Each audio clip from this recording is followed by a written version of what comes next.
আজকে আমরা chapter 2 network models the OSI মডেলের অ্যাপ্লিকেশন লেয়ার নিয়ে আলোচনা করব।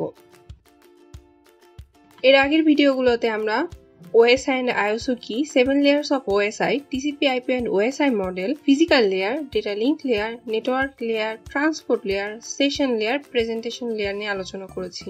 আজকে আমরা আলোচনা করব অ্যাপ্লিকেশন লেয়ার নিয়ে এবং আমাদের লাস্ট পার্টে আমরা আলোচনা করব summary, advantages, disadvantages, TCP/IP versus OSI নিয়ে। তো 7 layers of the OSI মডেলটা যদি আমরা আরেকবার মনে করে নিই তাহলে কি হচ্ছে আমাদের প্রথম লেয়ারটা হচ্ছে কি ফিজিক্যাল লেয়ার, তারপর এটা ডেটা লিংক লেয়ার, তারপর network layer, transport layer, session layer, presentation layer, application layer. আমাদের প্রথম এই তিনটা layer application, presentation, session layer, এই তিনটা লেয়ারকে বলে সফটওয়্যার লেয়ার। ট্রান্সপোর্ট লেয়ারটাকে বলে আমাদের হার্ট অফ OSI, আর network layer, data link layer আর ফিজিক্যাল লেয়ারকে বলে আমাদের কি হার্ডওয়্যার লেয়ার। এবার যদি আমরা অ্যাপ্লিকেশন লেয়ারটা নিয়ে আলোচনা করি তাহলে এটা কি হচ্ছে আমাদের সব top most layer of the OSI model.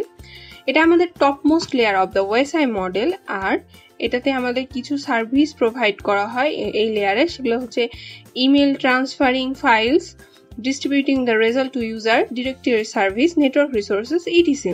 R application লেয়ারে কি ভ্যারাইটি অফ প্রোটোকলস হয় ইউজার্সের, সেগুলো হচ্ছে কি HTTP, hypertext transfer protocol, file transfer protocol, তারপরে TFTP, SMTP, DNS, etc।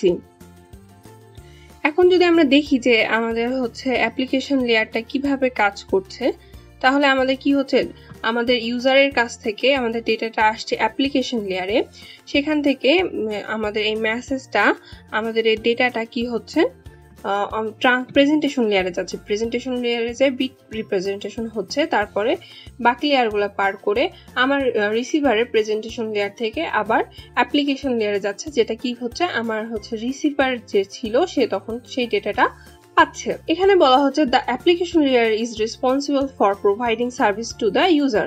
আমাদের অ্যাপ্লিকেশন লেয়ারটা কি মেইনলি আমাদের যে সার্ভিসটা আমরা দিচ্ছি সেটা প্রোভাইড করছে, মানে আমার মেসেজটা কি করছে, আমার ইউজারের কাছে মেসেজটা আমার ইউজারের কাছে নিচ্ছে এবং আমার ইউজারের কাছে সেটা শো করছে।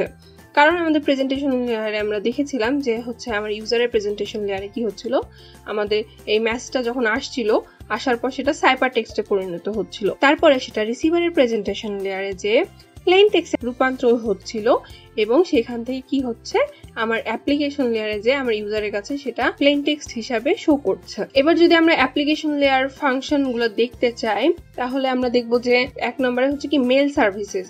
This layer provides the basis for email forwarding and storage, মানে কি আমরা ইমেল ফরওয়ার্ড আর স্টোরেজ যে মেইন ভিত্তিটা সেটা কি করে প্রোভাইড করে হচ্ছে অ্যাপ্লিকেশন লেয়ার।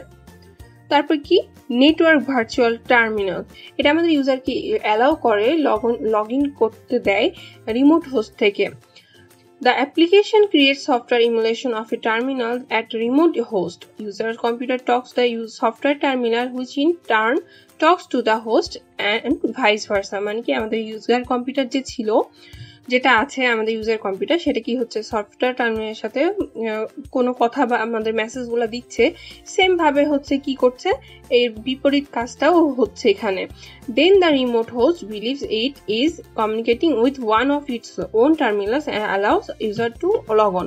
তখন আমাদের রিমোট হোস্টটা ভাবছে যে হ্যাঁ এটা আমাদের ওর নিজস্ব কোনো টার্মিনাল বা এটাকে সে চেনে খুব ভালো মতো, তখন ইউজারকে কি করতে দিচ্ছে, লগ ইন করতে দিচ্ছে। Directory services, মানে this layer provides access for global information about various services. আর সর্বশেষে file transfer access and management, যেটাকে আমরা বলি FTAM. It is a standard mechanism to access files and manage it. এটা কি একটা স্ট্যান্ডার্ড মেকানিজম যেটা দ্বারা আমরা কি করতে পারি, আমাদের ফাইলটাকে অ্যাক্সেস করতে পারি এবং ম্যানেজ করতে পারি। User can access file in a remote computer and manage ইট, মানে কি আমাদের ইউজার কোনো রিমোট কম্পিউটার থেকে এটা কি করতে পারে, অ্যাক্সেস করতে পারে এবং ম্যানেজ করতে পারে। They can also retrieve files from a remote computer, এবং সেটাকে রিট্রাইভ করতে পারে রিমোট কম্পিউটারের দ্বারা। তো আমাদের এখানে অ্যাপ্লিকেশন লেয়ার ফাংশনসগুলো যদি আমরা আরেকবার আলোচনা করি তাহলে কি ছিল, ফার্স্টে ছিল আমাদের মেল সার্ভিস, তারপর network virtual terminal, directory services, file transfer access and management, যেটা আমাদের হচ্ছে FTAM। তো এই ছিল আজকের মতো। Thank you for watching this video.